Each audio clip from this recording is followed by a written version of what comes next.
Mais ce film s'inspire de la vie de Napoléon et il est issu d'une idée au départ du producteur lui-même, Pierre Cubel, qui était un admirateur, qui est toujours d'ailleurs, qui est un admirateur de Napoléon, mais qui avait repris une idée assez saugrenue, qui était que Napoléon s'était peut-être imaginé un autre rêve que Sainte-Hélène. Je n'en dis pas plus. Donc, ce Monsieur N de 2003 vient juste, comme vous l'aurez compris, juste après la série que vous avez sans doute vue à la télévision avec Christian Clavier, sur les 4 films qui racontaient la vie de Napoléon. Et bien, donc Monsieur N est arrivé juste après et malheureusement pour lui, après avoir mangé, si l'on peut dire, et bu du Napoléon pendant ces 4 séances, eh bien le Monsieur N a connu un peu moins de succès que la série à la télévision. Mais là, cette fois-ci, nous sommes à Sainte-Hélène et Monsieur N, c'est Monsieur bien sûr Napoléon. Tout débute, et je vais m'arrêter là et ensuite on aura l'occasion d'en parler, tout débute en 1840, nous sommes à Sainte-Hélène, en octobre 1840, les compagnons du dernier voyage, du dernier exil de Napoléon sont ici, à Sainte-Hélène, et on ouvre le cercueil de l'empereur. Bonne séance de film et à tout à l'heure.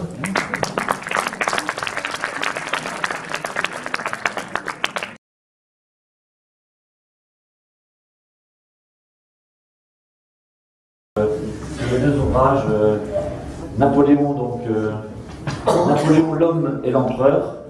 On n'est jamais si bien servi par soi-même, on fait la publicité. Napoléon l'homme et l'empereur, et puis en plein cœur du sujet, l'insulaire, puisque Napoléon est un homme d'île, vous le savez, né sur une île, on l'a rappelé avec la Corse, qui a combattu une île toute Hélène. Charles-Éloi, avant que. Si ça marche. Avant que l'on évoque la partie littérature et bien sûr le caractère de la légende avec Arthur, Charles-Éloi, pourquoi tout d'abord, pour quelle raison envoyer Napoléon à Sainte-Hélène?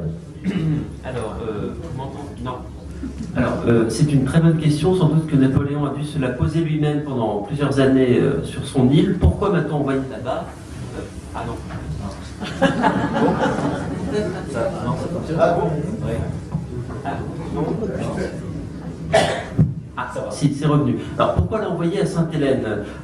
En 1814, on envoie Napoléon à l'île d'Elbe une première fois. C'est une sorte c'est très magnanime de la part de ses ennemis de l'exiler à Elbe. Ça ressemble à la Corse. C'est quand même assez près de l'Italie, de la France. Il n'est pas isolé. Il s'en évade, il reprend le pouvoir, arrive Waterloo, ce qui est vraiment une catastrophe, une bataille extrêmement sanglante. Il est battu. Et il va s'enfuir, comme vous le savez peut-être, il va quitter Paris, il va se réfugier à Rochefort à l'île d'Aix, et une fois arrivé à l'île d'Aix, il va se rendre compte qu'il est coincé, il ne peut plus partir puisque les navires anglais encerclent l'île, et il va décider de se rendre. Il va décider de se rendre aux Anglais, il va lancer un appel au prince régent, qui est dans une lettre qui est très connue, très belle, où il demande à se réfugier comme Thémistocle en Angleterre, donc plein de références antiques. Et ce qu'il veut, en fait, on le voit très bien dans ses conversations de ses proches qui notent effectivement tout ce qu'ils disent, il veut simplement qu'on lui paye un très beau château en Angleterre où il pourra vivre aux frais de l'Angleterre tout le reste de sa vie, tranquillement, tout en étant entouré de ses admirateurs. Donc il y compte vraiment très sérieusement. Il imagine encore que les Anglais le considère comme un empereur. Il ne se rend pas compte que toute l'Europe le considère comme un hors-la-loi. Il est considéré comme un brigand, comme quelqu'un qu'on doit emprisonner. Il est absolument plus considéré comme un souverain déchu que les nations se doivent d'accueillir en exil, comme ça s'était toujours fait dans les siècles précédents. Donc il est considéré comme un hors-la-loi. Il va s'en rendre compte extrêmement vite quand on va l'empêcher de débarquer en Angleterre et qu'on va lui annoncer qu'on l'envoie à Sainte-Hélène. Alors Sainte-Hélène, le gouvernement britannique étudie plusieurs options, et l'option Sainte-Hélène est sur la table depuis assez longtemps, puisqu'en fait on en parle déjà au moment où Napoléon est à l'île d'Elbe. Les souverains alliés du congrès de Vienne, qui redessinent les frontières de l'Europe après la première défaite de Napoléon, se disent il est quand même un peu près l'île d'Elbe, il pourrait toujours nous causer des ennuis, et Sainte-Hélène est évoquée dès la fin de l'année 1814. Donc déjà un an avant quasiment, on pense l'envoyer à Sainte-Hélène, et finalement Il y a quelques options qui peuvent être étudiées, notamment une forteresse sinistre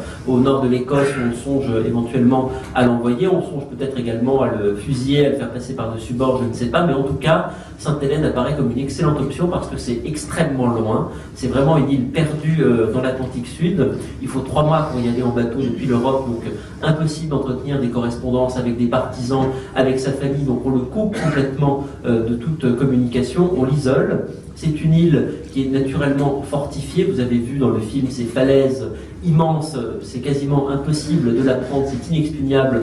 Donc Napoléon ne pourrait même pas espérer être libéré par des partisans. Puis il y a un autre aspect qui peut être pris en compte, qui est plutôt juridique.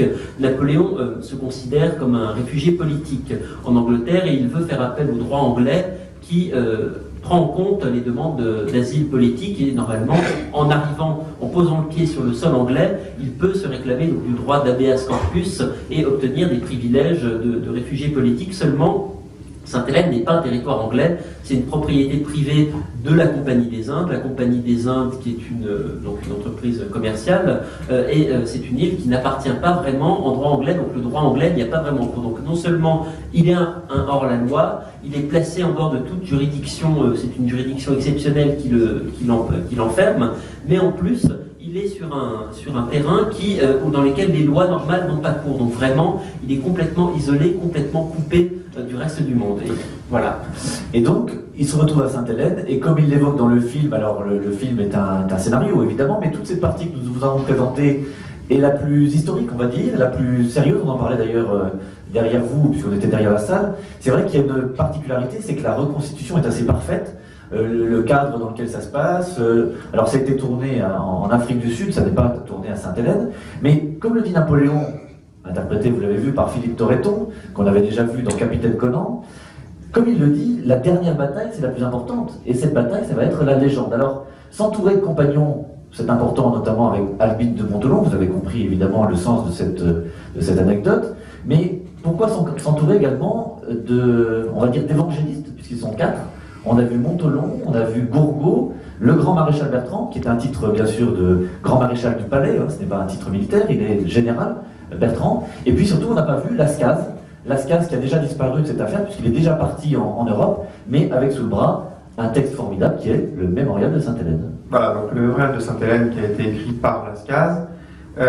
Il a passé donc un peu de temps avec Napoléon à Sainte-Hélène. Napoléon lui parle tous les jours, quotidiennement, de façon très appliquée, et Lascaz a publié un livre en 1823, donc 2 ans après la mort de Napoléon, qui meurt en 1821, qui s'appelle le Mémorial de Sainte-Hélène, et qui est un petit peu la biographie officielle de Napoléon, cautionnée par lui. C'est comme ça que c'est vendu. Donc ça paraît en 1823. Nous savons depuis que le manuscrit a été en fait caviardé par Lascaz lui-même, c'est-à-dire que lui-même a réécrit certaines choses dites par Napoléon pour le vendre en fait, pour que ce soit plus attractif. La version non caviardée a paru il y a seulement 1 an et demi, donc c'est une découverte très récente. En tout cas, toujours est-il que ce livre a beaucoup de succès, dans toute l'Europe d'ailleurs, en France de façon considérable, mais dans toute l'Europe.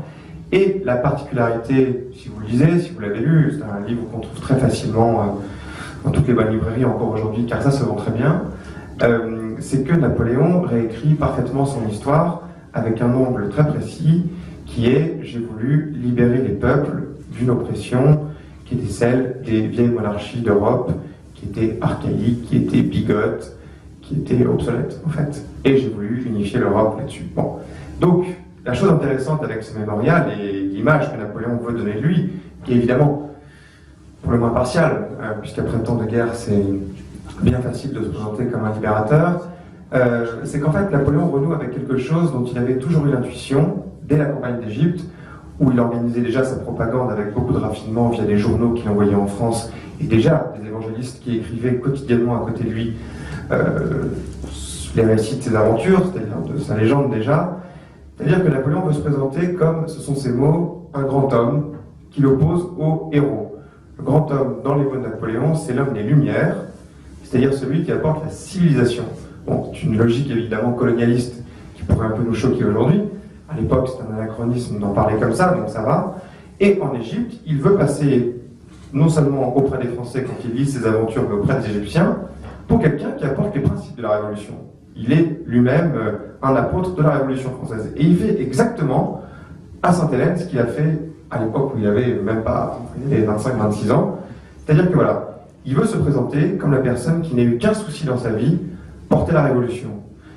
C'est évidemment très contestable, mais ce qu'il y a de sûr, c'est que si vous regardez dans les faits, il a passé son règne, de toute façon, à prendre bien soin sur la plupart des actes officiels, à faire des références à la Révolution et à la République, y compris d'ailleurs sur l'acte officiel qui crée l'Empire. Et les trois autres textes des compagnons vont être publiés à différents moments et vont servir également de complément sur d'autres aspects, en particulier militaires avec Gourgaud et Montelon qui ont édicté cette fois-ci sur les campagnes militaires, et le grand maréchal Bertrand, comme l'a dit d'ailleurs Philippe Torreton dans le film, qui va lui plutôt prendre à la dictée des éléments de vie quotidienne pour qu'on comprenne un peu justement ce qui se passe en coulisses. Bertrand est une des sources majeures de tous les récits qui seront faits de Sainte-Hélène ensuite. J'ajoute que le mémorial de Sainte-Hélène est un livre qui a eu du succès, pas autant qu'on le dit parce que ça passe pour être le plus grand succès éditorial du 19e siècle après la Bible, c'est pas le cas. Ça a été bien, en revanche, il y a eu énormément de succès, ce sont les mémoires, effectivement, de Bertrand, Montelon et Gourgaud.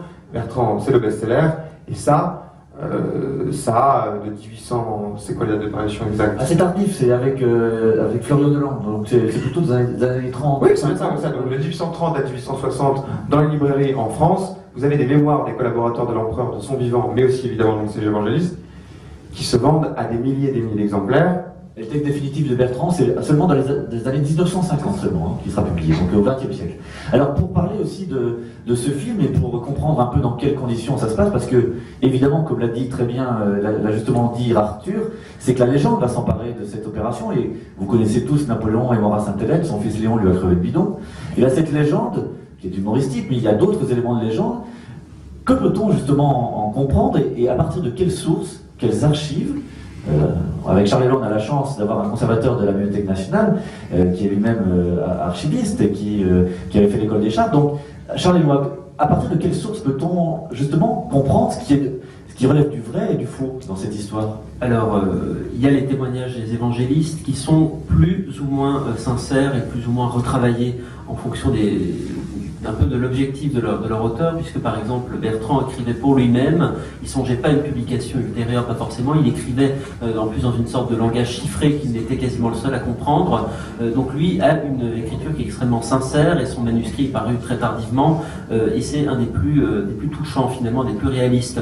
Quand on pense à Montelon par exemple, c'est un livre commercial qui a été publié à la fin de sa vie quand il était en prison et que ses créanciers l'attendaient à la sortie de ses luttes pour renvoyer en prison. Donc il a écrit ça pour se faire de l'argent, c'est un texte qui est beaucoup moins sincère. Donc on a des manuscrits, on a des témoignages autobiographiques qui existent, qui sont très nombreux, il y a les Français, il y a les Anglais également, qui ont tous écrit, et Napoléon disait d'ailleurs, vous ferez beaucoup d'argent quand je serai mort, il le dit très, très clairement. Mais on a également les archives, c'est vrai. Alors il y a 2 fonds d'archives qui existent sur lesquels j'ai travaillé. Il y a, en fait, ce sont à chaque fois les archives de Hudson Lowe, donc le gouverneur de l'île, qui avait commencé à retravailler ses archives pour publier un livre qui aurait été une sorte d'auto-justification. Il voulait s'excuser ou se justifier auprès de la postérité, et il a commencé à annoter ses archives, à les caviarder également pour masquer les passages où il était dans certains règlements le plus sévères envers Napoléon. Et ça, ce sont des archives qui sont conservées à Londres, à la British Library,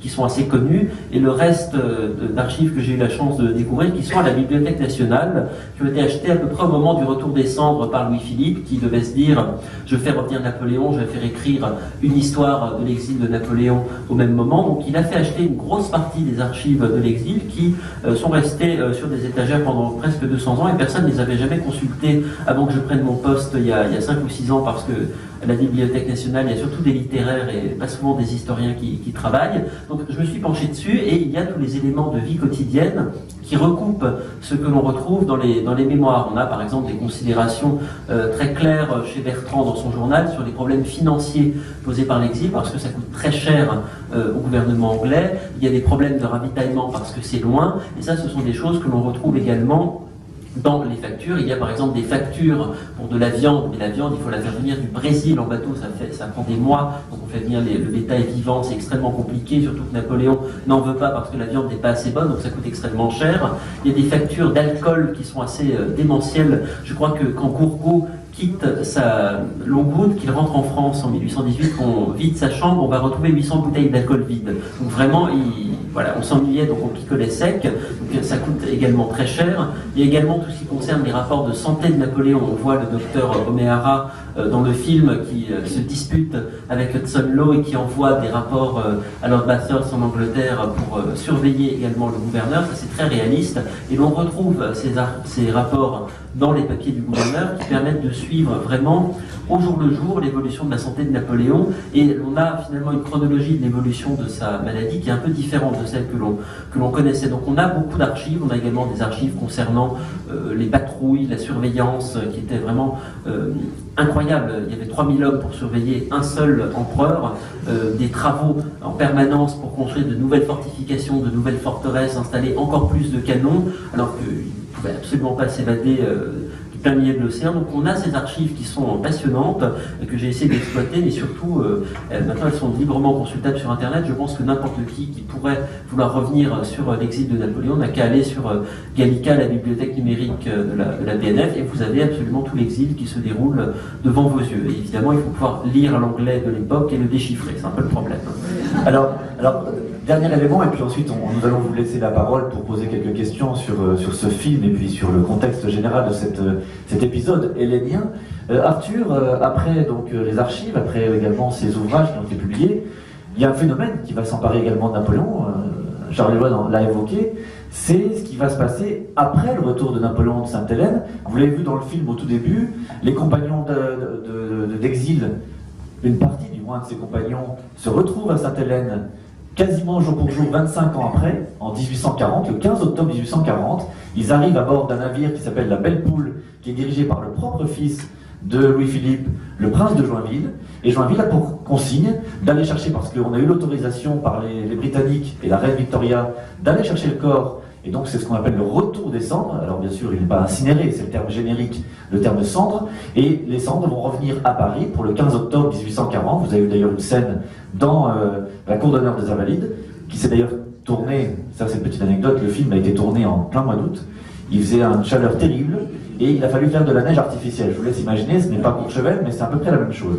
Bref, ce contexte historique, il va se faire également par la suite avec tout ce qui concerne, cette fois-ci, non plus la légende elle-même, mais même au-delà, un mouvement très important que vous connaissez toutes et tous, et qui va s'emparer de la figure de Napoléon, c'est le romantisme. Oui, le romantisme. En réalité, c'est pour ça que j'avais oublié un peu le film. En le revoyant, je me suis rendu compte que l'image qui présente du rapport de l'Angleterre à Napoléon est complètement fausse. Elle est vraie sur l'île, bien évidemment. Quand vous voyez, par exemple, les soldats anglais qui cassent un étalage où il y a des petites sculptures de Napoléon, tout ça concerne évidemment l'île, mais en fait, l'Angleterre est très très branchée Napoléon dès 1815, c'est-à-dire dès l'exil. C'est vraiment là où la vraie légende va commencer à naître, et c'est puisqu'en fait, en réalité, les Anglais, contextualisons ça, c'est-à-dire que les Anglais détestaient Napoléon parce que Napoléon leur coûtait cher.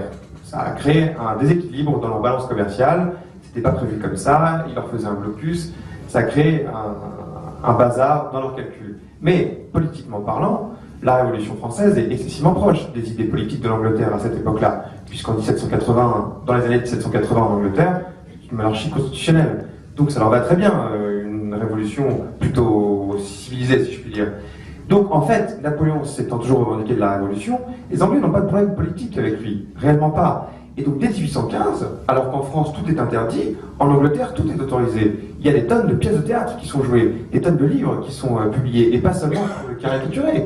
Lord Bonnet, qui était le surnom un peu déplaisant qu'il lui donnait, tout ça c'était à l'époque où il était guerrier. Et enfin, quand il est prisonnier et puis tranquille dans son coin avec l'Angleterre, il peut gagner beaucoup d'argent, le peuple anglais s'empare de la figure de Napoléon, et vous avez des sculptures, des gravures, des tonnes de romans, de légendes qui paraissent en masse et qui ont beaucoup de succès. D'ailleurs, le jeune Napoléon III, le futur Napoléon III, est exilé en Angleterre, vit dans le quartier de Carlton House et apprend vraiment qui est son oncle en Angleterre, parce qu'en France, tout est interdit.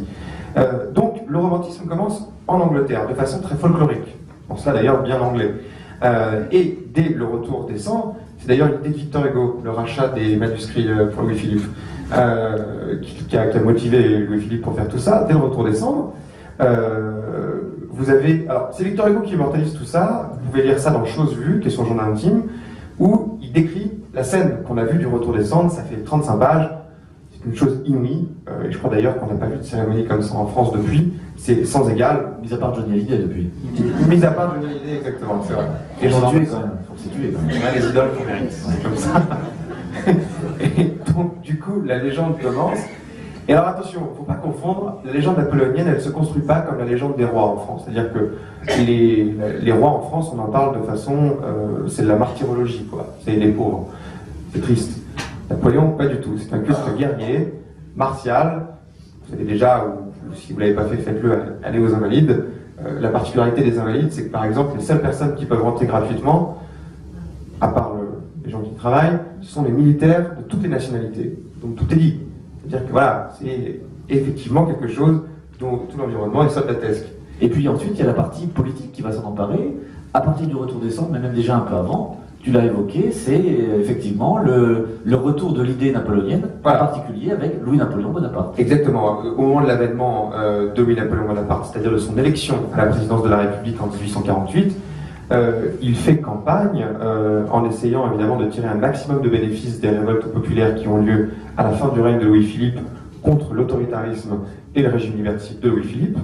Il fait campagne en faisant la promotion des idées de la Révolution et de l'empereur. Donc là, vous voyez la confusion qui se crée politiquement en France, c'est-à-dire que tout à coup, la Révolution et Napoléon Ier, ça devient la même chose. Donc un type qui a passé 15 ans à faire des guerres, qui a provoqué 800 000 morts, des guerres qui n'étaient pas d'ailleurs injustes, puisque ce sont des guerres défensives à l'origine.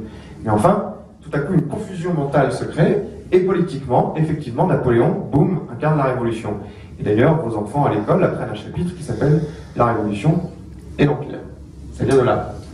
Alors avant de vous laisser la parole, mesdames et messieurs, on a encore une petite dizaine de minutes et puis on va évoquer tous ces aspects et vous laisser la parole avec un micro, je crois, qui va passer. Avant cela, je voudrais quand même évoquer ce film en quelques instants. C'est un phénomène important, je vous l'ai dit au moment, l'année après la série de films avec Christian Clavier pour la télévision, mais Sainte-Hélène au cinéma, on a parlé de l'évocation de la légende et puis également des archives, enfin c'était le volet qui manquait. Napoléon était représenté dans tous les tableaux, dans toutes les gravures, mais Sainte-Hélène a été portée à l'écran énormément de fois.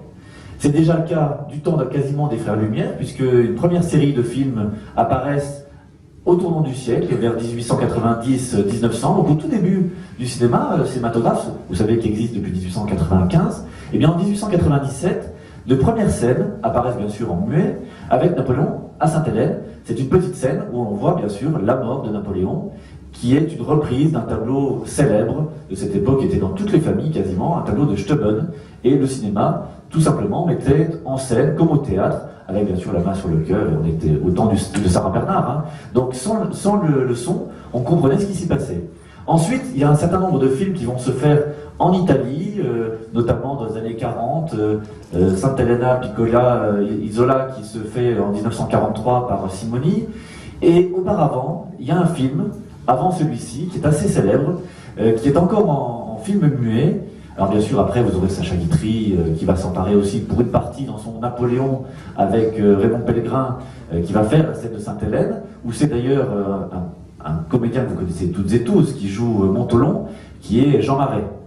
Eh bien, Jean Marais joue Napoléon, joue plutôt Montholon auprès de Napoléon, et il a pour geôlier, ce Napoléon de l'époque qui est interprété par Raymond Pellegrin, un geôlier aussi très célèbre, vous voyez un peu la distribution de Sacha Guitry. Ce geôlier, c'était joué par Orson Welles. Excusez du peu. C'est formidable, vous avez Orson Welles et Jean Marais pour Sainte-Hélène, c'est assez extraordinaire. Mais avant cela, il y a un film qu'on a un peu oublié, mais qui a eu un grand succès à l'époque, qui date de 1929, donc avant ce Monsieur N. C'est un film d'un réalisateur qui s'appelle Lou Poupy, qui est un film allemand. Et je vous en parle parce que vous connaissez toutes et tous un grand film sur Napoléon, le fameux Napoléon d'Abel Gans. Abel Gans, je resitue, c'est 1925-27. C'est d'ailleurs sur ce film-là, à la première du film d'Abel Gans, que le général de Gaulle et André Malraux se sont rencontrés à la première du film à l'Opéra de Paris, grande séance. Alors on était beaucoup plus nombreux que ce matin, vous imaginez, donc tout le monde était là pour voir Napoléon finalement. Et Abel Gance n'avait pas prévu un film, en avait prévu 6. Et ces 6 scénarios devaient porter à l'écran toute la vie de Napoléon jusqu'à Sainte-Hélène. Eh bien, cette dernière partie du scénario, qui était écrite déjà, cette dernière partie a été réalisée 4 ans après, le premier film sur Napoléon, 4 ans après par Lou Poupik, comme je vous le disais, avec Bernard Krauss, qui est un comédien allemand expressionniste, toujours en muet. Et on a donc la partie de Napoléon à Sainte-Hélène, qui est encore aujourd'hui présentée dans les cinémathèques comme un film le plus exact possible. Jusqu'à ce Monsieur N. Donc avant de vous laisser la parole, vous dire un petit mot quand même de Monsieur N. Monsieur N, c'est un film qui n'a pas eu, comme je vous le disais, un grand succès, même si Antoine de Caunes a fait énormément de choses dans la reconstitution. Vous avez vu, c'est très précis. Hein. Le camp de Deadwood, la maison de Longwood, tout ça est reconstitué complètement en Afrique du Sud, parce que c'est quasiment un climat et un paysage qui ressemblent étonnamment à Sainte-Hélène. Et Sainte-Hélène, finalement, est bien rendue avec cette oppression de ce monde clos dans lequel Napoléon, finalement, est à la fois prisonnier des Anglais, mais aussi prisonnier lui-même d'une étiquette qu'il rejoue avec l'ensemble de ses compagnons. Il faut un caractère strict. Et bien entendu, le film s'empare de tout ce que l'on ne connaît pas. Alors je ne veux pas dévoiler la fin du film, et puis je vous laisse maintenant cette fois-ci la parole. C'est qu'après cela, eh bien, le réalisateur, le scénariste et le producteur ont imaginé ce qui s'est passé après l'année 1819. Il reste 2 années à vivre à Napoléon. Le maître d'hôtel Cipriani, son compagnon corse, qui est à ses côtés tout le temps. On n'a pas vu d'ailleurs le valet de chambre Marchand, qui est un personnage aussi très important, mais qui n'est pas dans le film. Eh bien, après cela, il reste 2 années où Napoléon est surveillé par les Anglais, mais on ne sait pas exactement ce qui se passe derrière la fenêtre. Il ne fait que voir avec la longue vue, on ne sait pas ce que Napoléon fait. Et donc, de ces 2 années, où on ignore tout quasiment, du point de vue archivistique et même des textes, eh bien entendu, les scénaristes se sont emparés de « que se passe-t-il ? Que se passe-t-il ? Que va faire Napoléon ? Est-il parti ? A-t-il imaginé une tentative d'enlèvement ? A-t-il négocié avec les Anglais ?» Donc, je vous laisse le soin de voir la fin du film. Et je vais maintenant vous laisser la parole pour des questions à Charles Éloi, à Arthur et à moi-même, si vous avez des questions sur la partie plutôt cinéma. Alors, je crois que le micro est là. Les jeunes, vous pouvez poser les questions. Hein. On a du jeune public, là, il faut en profiter. Quant au suspense, David, des années 1819 à 21, je crois qu'on connaît la fin. On connaît la fin, on sait comment ça finit. Alors, il faut s'allonger sous le vivant, c'est ça en fait. C'est ça la première question. Alors je laisse ce soin à Charles Éloi répondre et Arthur. Je ne me sens pas concerné par... Non, je ne me sens pas concerné. Je le dirai après, moi, très court. Voilà. Charles Éloi. Pour moi, c'était simplement déconstruire les mythes et essayer de retrouver une vraie histoire napoléonienne derrière la légende. Parce que beaucoup d'historiens ont écrit des livres très mauvais, très caricaturaux, avec beaucoup de clichés. Et mon métier d'archiviste me permet de revenir aux vrais documents et d'essayer de retrouver un peu la réalité derrière la légende. Ce qui est le cas, par exemple, pour Sainte-Hélène. On en revient aux archives, on a une autre vision de l'exil qui peut apparaître. J'avais travaillé sur la cour impériale, j'ai fait ma thèse, pour tout vous dire, sur Napoléon et la chasse, par exemple. Parce que personne n'imaginait que Napoléon puisse chasser, alors qu'en fait, il adorait ça, il chassait à court comme le faisait Louis XVI, aussi souvent que Louis XVI, et ça m'a beaucoup fait rire de revenir derrière le mythe de Napoléon militaire, détestant les traditions royales, pour retrouver en fait un Napoléon qui adore ça, qui se prend pour Louis XVI, qui réutilise les fusils de Louis XVI sur lesquels il fait rajouter des haines et des abeilles partout, et qui finalement se prend un petit peu pour un roi de France. Donc cela m'amusait beaucoup, et ça m'amuse toujours autant, même après 10 ans, de redéconstruire l'Empire et de le reconstruire. Arthur, introspection. Oui. Non, pour ce livre-là, en tout cas, ce qui était d'ailleurs, j'en profite comme vous êtes nombreux dans la salle, il faut arrêter de laisser Napoléon à la droite politique, je veux dire, de ce pays. C'est pour ça que j'ai écrit ce livre, puisqu'en fait, Napoléon, c'est le fils de la Révolution française. Et en réalité, il est, idéologiquement parlant, quoi qu'on pense d'ailleurs, ce n'est pas du tout la question, il est dans la continuité de quelque chose qui est excessivement libéral, beaucoup plus qu'on ne le pense, malgré son caractère, très adverse. Et moi, ça m'agace en permanence de voir des comparaisons abusives, par exemple, avec Sarkozy. Dès qu'il y a, de toute façon, en France, c'est simple. Dès qu'un type est brun, qui mesure moins d'1m70, et qu'il est de droite, c'est Napoléon. Ah, d'accord. C'est très simple, comme ça, au moins, on va raconter n'importe quoi. Donc, au bout d'un moment, ça m'agaçait.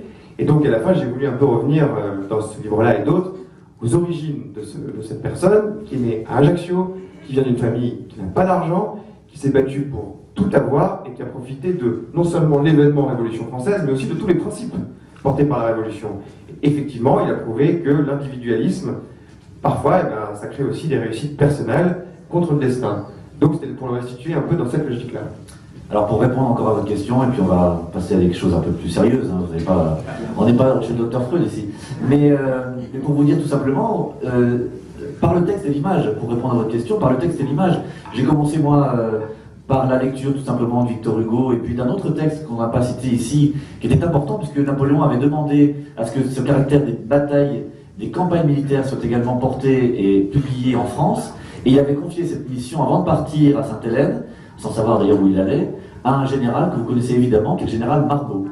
Et Marbeau avait reçu pour consigne d'écrire ce qui s'était passé. Alors bien sûr, il donne de beaux rôles, hein, le général Marbeau. Donc j'ai lu ça quand j'étais enfant, et également par l'image, puisque à la fois par les tableaux, par les gravures, il y a toute une...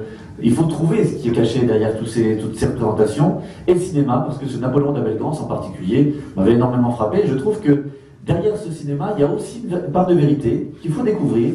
Et que si finalement le cinéma s'en empare de ce Napoléon, comme le texte, comme les documents que nous pouvons publier en tant qu'historiens, ça révèle quelque chose, comme l'a dit très bien aussi Arthur et l'avait dit également Charles Éloi, ça révèle qu'il y a une part de précision, d'importance également à comprendre ce qu'est Napoléon et ce qu'il signifie encore aujourd'hui. Alors sans vouloir faire de l'anachronisme, c'est que Napoléon, comme l'a dit tout à l'heure Arthur, c'est vrai que Napoléon c'est un peu comme Jeanne d'Arc, c'est un peu comme certaines figures tutélaires, c'est un bon pléonasme. Hein.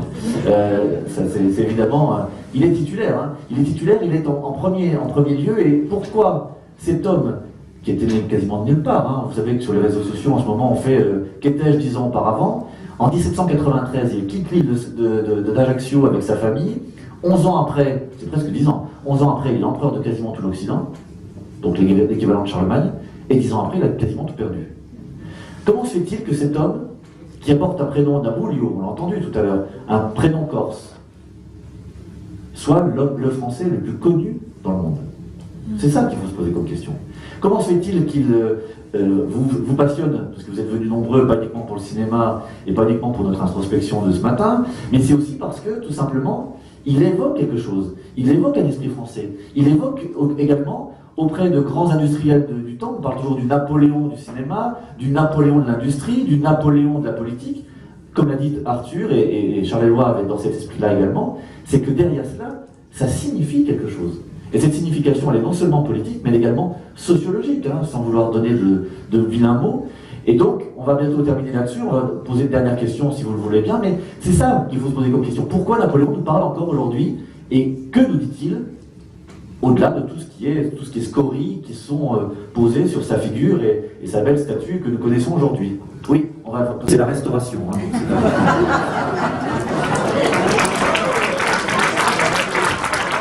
non, elle n'est pas de moi, rassurez-vous. Oui, bonjour à tous les trois. Bon, moi, il y a une question, c'est la Provence, elle est hostile entre Marseille n'aimait pas Napoléon. Donc, est-ce que c'est à cause du blocus qu'il avait instauré? Alors, les royalistes, pour plein de raisons. Plein de raisons. Et d'ailleurs, Napoléon, lorsqu'il part en premier exil à l'île d'Elbe, il est obligé quasiment de se cacher, parce que s'il est reconnu, effectivement, la Provence est hostile à Napoléon. Pour deux raisons. La première, c'est que les traditions monarchiques sont plus fortes qu'ailleurs.